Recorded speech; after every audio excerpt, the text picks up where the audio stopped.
Our Bible text is 1 Peter, the chapter 4, verse 6. For this reason the gospel was preached also to those who are dead, that they might be judged according to men in the flesh, but live according to God in the Spirit.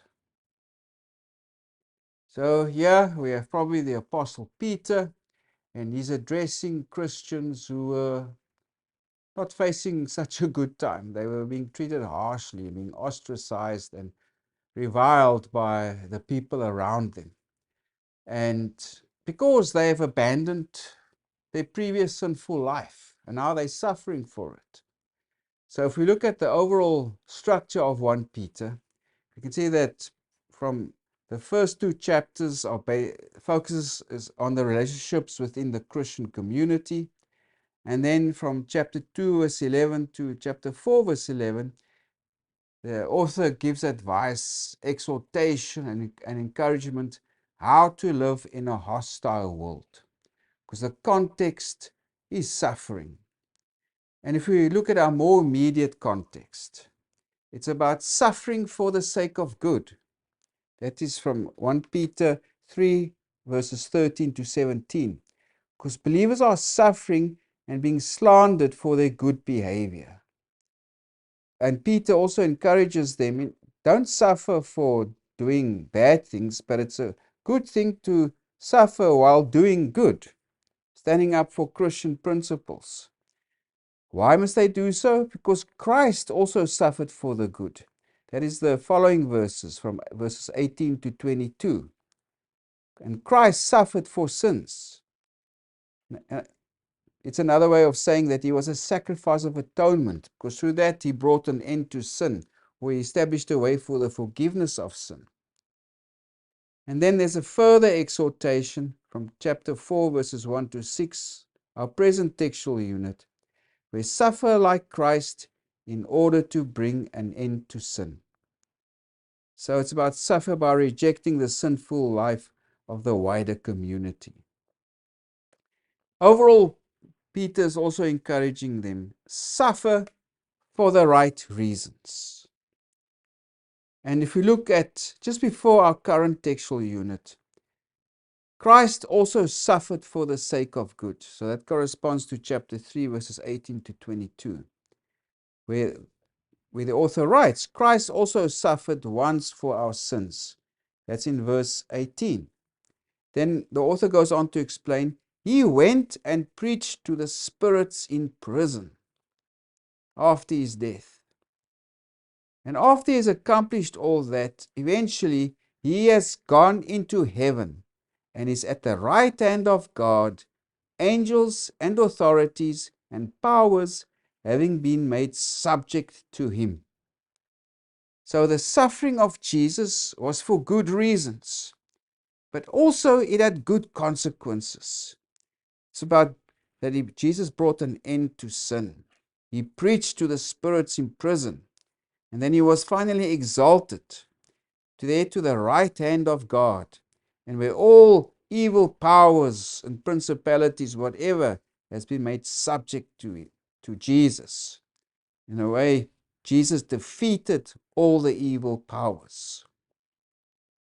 There are also several other passages in the New Testament that tell us that Jesus went to the realm of the dead after his crucifixion.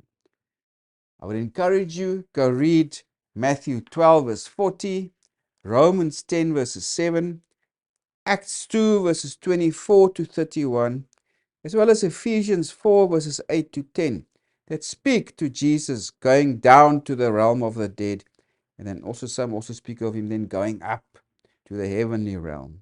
We can also mention there's something that even happened before the death of Jesus.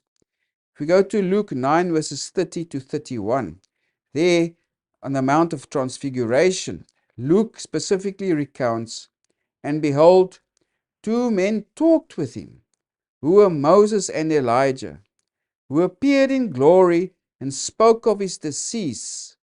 You can also translate that Greek word as departure or exodus. which he was about to accomplish at Jerusalem. So there's already, before the death of Jesus, there was this contact with the realm of the dead, the departed realm. Because Moses and Elijah, they were there with Jesus discussing what he was going to accomplish in Jerusalem. So news already went there before the crucifixion. And there are those different passages that speak of Jesus going to the realm of the dead. As I've mentioned before, if we look at the previous pericope, it's that Christ also suffered once for sins. He went and he preached to the spirits in prison. Then he ascended. He has gone into heaven and is at the right hand of God. This is what Jesus did. He suffered for the sake of good, and it also had good consequences. Now, based on what Jesus has accomplished in those passages, as the author describes it, now we come to our present textual unit, which is about suffer like Christ in order to bring an end to sin. So let's go to the beginning of chapter 4. Because Christ, he also suffered for sins. He went to preach to the spirits in prison. Then he was exalted. So he suffered for good reasons and he had good consequences. Because of that, now the author writes the next. Therefore, since Christ suffered for us in the flesh, arm yourselves also with the same mind. For he who has suffered in the flesh has ceased from sin. So, this is about following Christ's example. But also the author is telling these Christians, look, suffering is part of Christian life. And as he says there, since Christ suffered for us in the flesh, arm yourselves also with the same mind. Right? The same intention, the same mindset. It's part of Christian life. Just like Jesus suffered, but he accomplished, it was for good purposes, and it accomplished so much good. And it's like a military metaphor. Arm yourself. Become like a soldier. Be ready. In other words, it's a proactive stance. Be ready for it. It's not just being passive and wait for something to happen. You must be armed and ready for it. When it happens, you have the mindset of Christ. So he says there, for he who has suffered in the flesh has ceased from sin. And in verse 2 it says that he no longer should live the rest of his time in the flesh for the lusts of men, but for the will of God. So it's about abandoning your previous sinful life. Then the author also writes, for we have spent enough of our past lifetime in doing the will of the Gentiles. So what was the lifestyle of the Gentiles? He goes on to explain. When we walked in lewdness, lusts, drunkenness, revelries, drinking parties, and abominable idolatries. What the author is writing here of the Gentile way of life as it was back then. General life, banquets, but also religious life, because there were also religious banquets dedicated to the gods. Civic festivals where the city was involved, the city where you go and participate in the city festivals. There were also trade guilds. Various trades at guilds or associations. They came together. It's like a club of people. They looked out for each other and their interests. They also made sure that when you died, you had a proper burial. But various trades, bakers, doctors, teachers, those involved in textiles, ship owners, etc. Many different trade guilds, they would come together and they would also have festival meals. And at these meals, there would be a lot of also libations thrown out to the gods. It was like the patron deity of their trade guild, or even to the emperor, because the emperor brought blessing and prosperity and peace, whatever. And with that, lots of drinking, lots of partying, and lots of other sinful behavior that also went attached with it.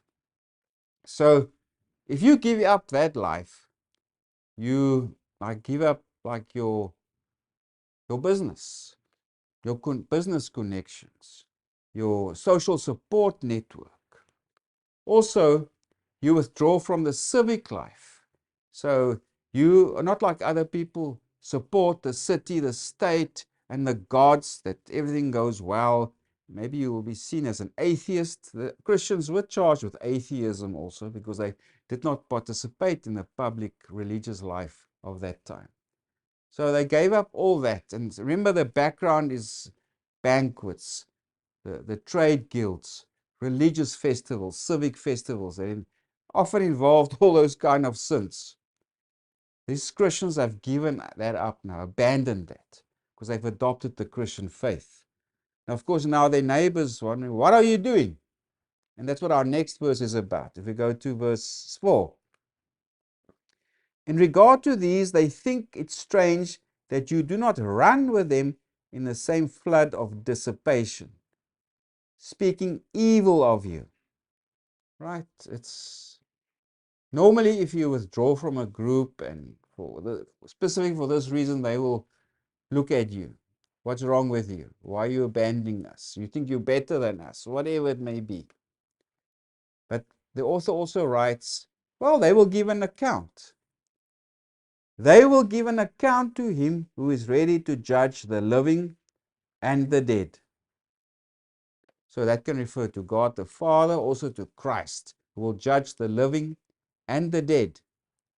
But here comes the interesting bit now. As an aside, like in the previous pericope, there's a bit of a side information that Jesus went to spirits in prison.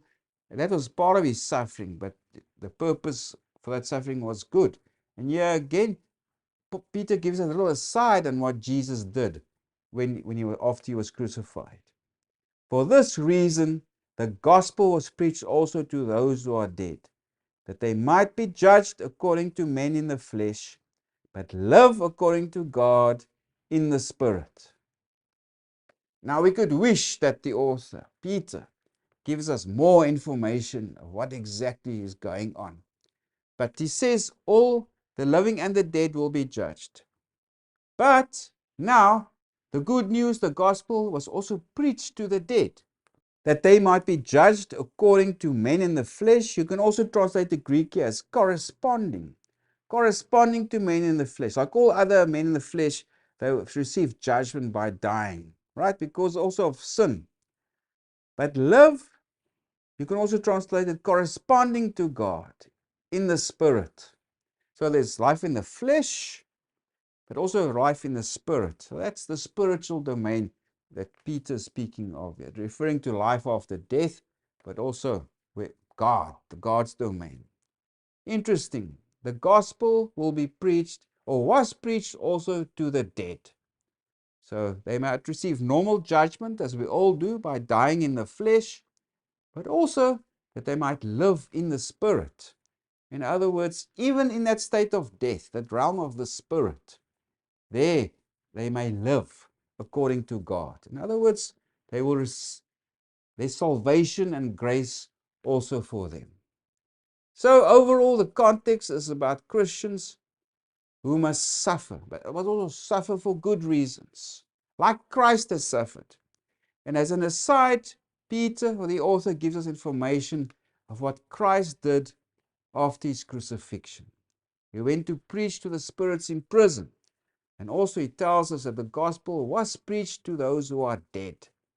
That also, eventually, they may experience God's grace. And as our Bible text says, live according to God in the Spirit.